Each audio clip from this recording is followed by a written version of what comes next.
Antroji užduotis buvo duotas koordinačių plokštumai nubraižytas funkcijos y lygu x kvadratu grafikas.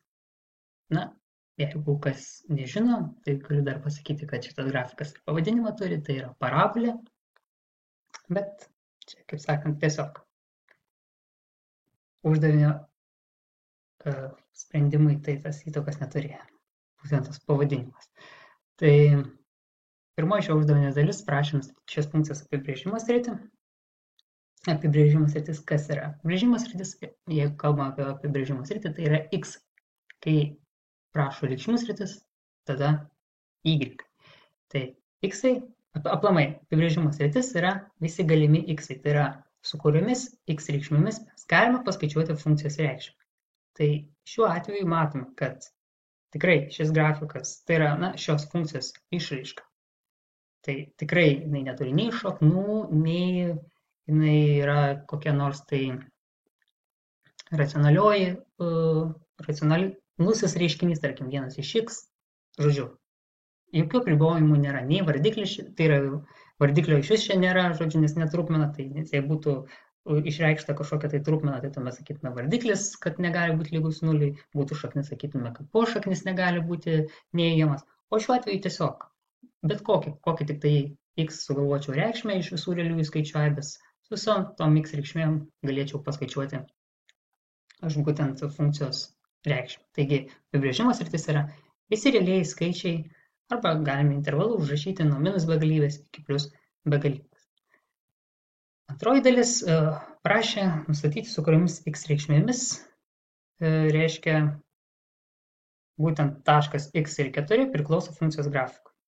Tai yra, kitaip sakant, reikia surasti, kurie taškai turi ordinatę lygią 4.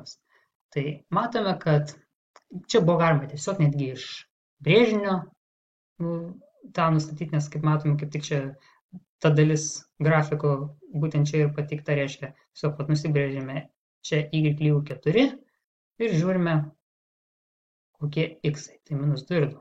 Arba buvo galima įsistatyti, tarkim, čia vietoj y4 ir išspręsti lygtį. Ir gauti du sprendinius minus 2 ir 2. Vadinasi, tos x reikšmės yra 2, minus 2 ir 2. Taigi, toliau 8.3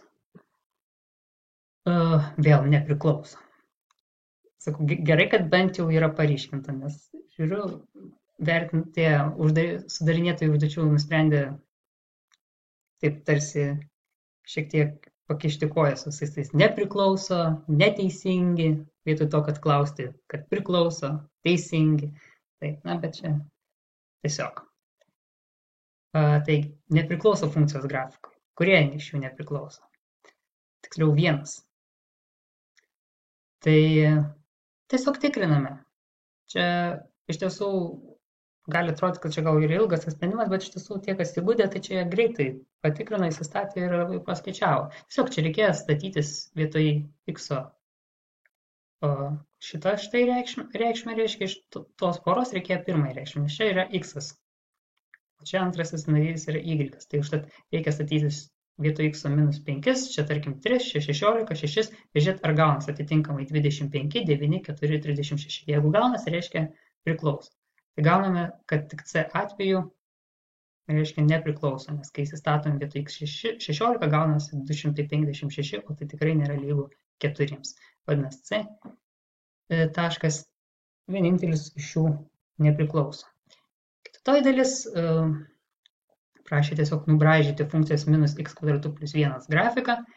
Čia aš gal nelabai gražiai čia jį būsiu nubraižęs, bet esmė yra tokia, kad aplamai, jeigu kalbant, tai čia mes galėtume, tarkim, interpretuoti, kad čia yra tiesiog šito vyksta grafiko transformacija. Pirmiausiai mes šitą grafiką galėjome ką padaryti.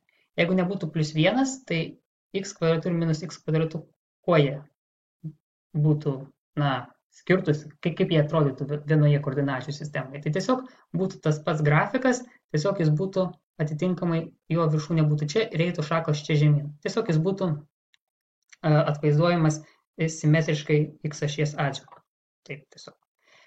O O kadangi, tai vat būtent mes taip, pavyzdžiui, galėtume atvaizduoti jį pirmiausiai, o paskui dar turint omeny, kad +1, o ką reiškia pridėti? Pridėti reiškia transformuoti y ašies atžvilgiu, tai yra pakelti vienetų į viršų. Tai pakeliame čia vienetų į viršų tą viršūnę, aišku, atitinkamai transformuojasi visi taškai ir gauname va taip, tokia vat, būtent tą grafiką, tokią kreivę. Tai arba čia buvo galima, aišku, paprasčiausiai, kaip ir braižomi bet kokie grafikai, pasirinkti kelis taškus ir juos pasižymėjus, paskui sujungti tą glotnią liniją. Na čia, kaip jau norėjot, taip galėjot spręsti.